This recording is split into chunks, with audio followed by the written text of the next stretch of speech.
imunitas.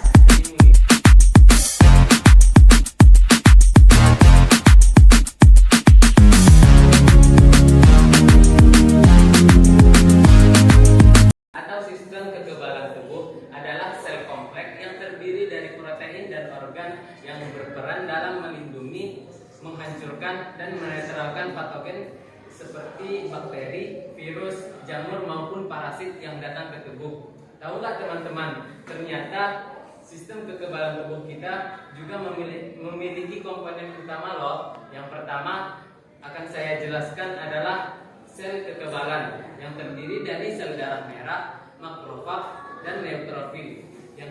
Yang kedua adalah komponen kekebalan, yaitu protein, antibodi, dan limfosit. Yang ketiga adalah organ kekebalan, tulang dan neutrofil. Pertahanan terbagi menjadi beberapa hal. Dari sistem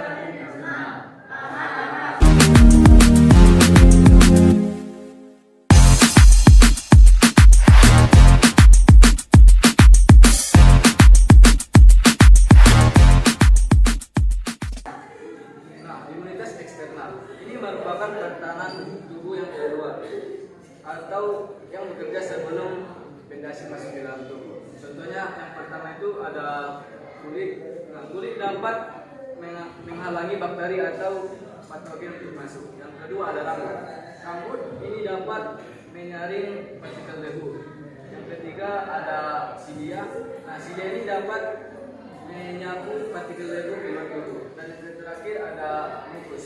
Mukus dapat menangkap partikel kecil yang masuk ke dalam tubuh.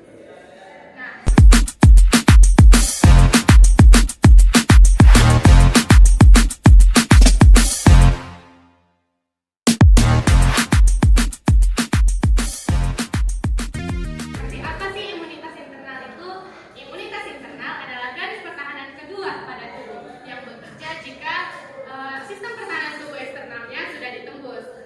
Selanjutnya, seperti apa sih sistem pertahanan internal? Sistem pertahanan internal berupa aktivitas sel darah putih seperti fagositosis oleh neutrofil dan makrofag. Selanjutnya juga berupa protein antimikroba dan juga respon peradangan. selanjutnya ada yang spesifik, juga ada yang non spesifik.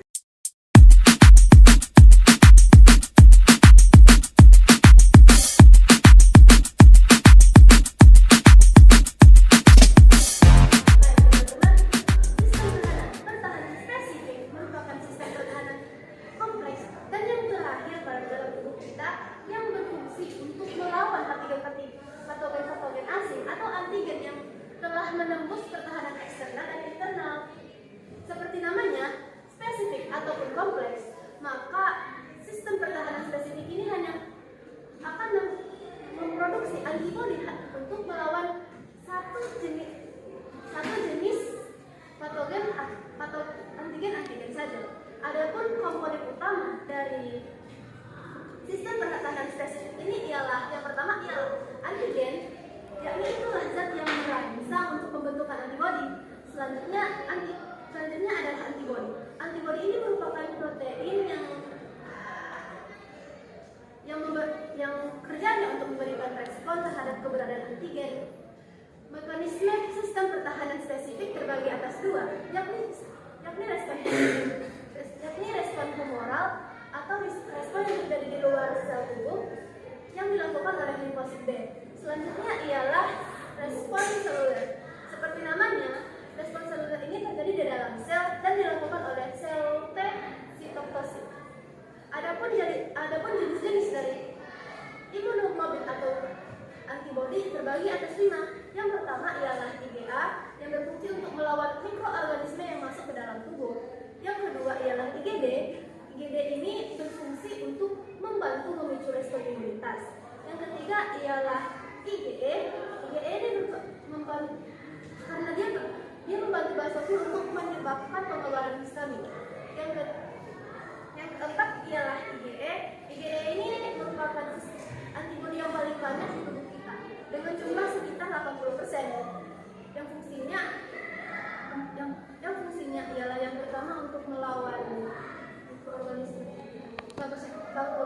termasuk mengaktifasi komplement dan meningkatkan sistem sel fagosita. Dan yang terakhir ialah IgM. IgM ini merupakan antibodi pertama yang tiba di lokasi infeksi yang fungsinya untuk mengaktifkan komplement dan menguatkan sistem fagosita. Nah, selanjutnya ada pertahanan non-spesifik.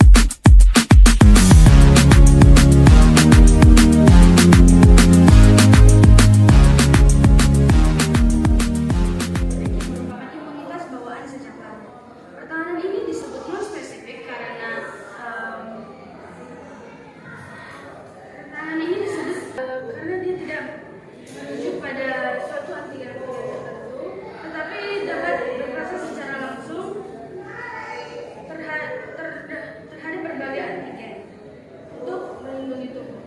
Pertahanan non-spesifik ini meliputi pertahanan fisik, kimia, dan mekanis terhadap agen infeksi yang berupa kulit yang sehat dan utuh, membran mukosa, dan cairan tubuh yang mengandung zat kimia anti mikroorganisme. Yang kedua ada fagositosis, merupakan garis pertahanan kedua bagi tubuh terhadap agen infeksi. Yang ketiga ada inflamasi atau peradangan, dan yang keempat ada zat anti mikroorganisme non spesifik yang diproduksi oleh tubuh yang berupa interferon dan komplement. Itulah jenis imunitas untuk melawan penyakit yang terbagi jadi dua lagi, yaitu infeksi dan non-infeksi.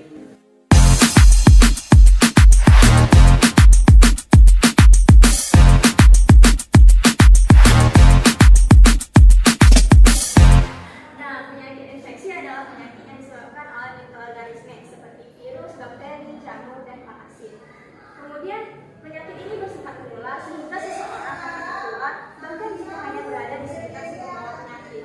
Juga penyakit ini dapat tertular melalui cairan tubuh juga menyentuh benda-benda yang sudah terkontaminasi. Selain itu, penyakit ini juga terjadi secara mendadak seperti cacar, malaria, tuberkulosis, dan juga COVID-19. Kemudian ada penyakit non-infeksi, yaitu gangguan masalah kesehatan yang terjadi secara waktu yang lama dan juga merupakan hasil dari kombinasi berupa faktor genetik, fisiologis, lingkungan, dan perilaku.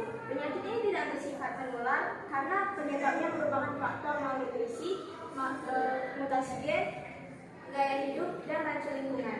Selain itu, penyakit ini juga disebut sebagai penyakit kronis karena terjadi secara waktu yang lama karena pengembangan penyakitnya juga memakan waktu yang sangat lama.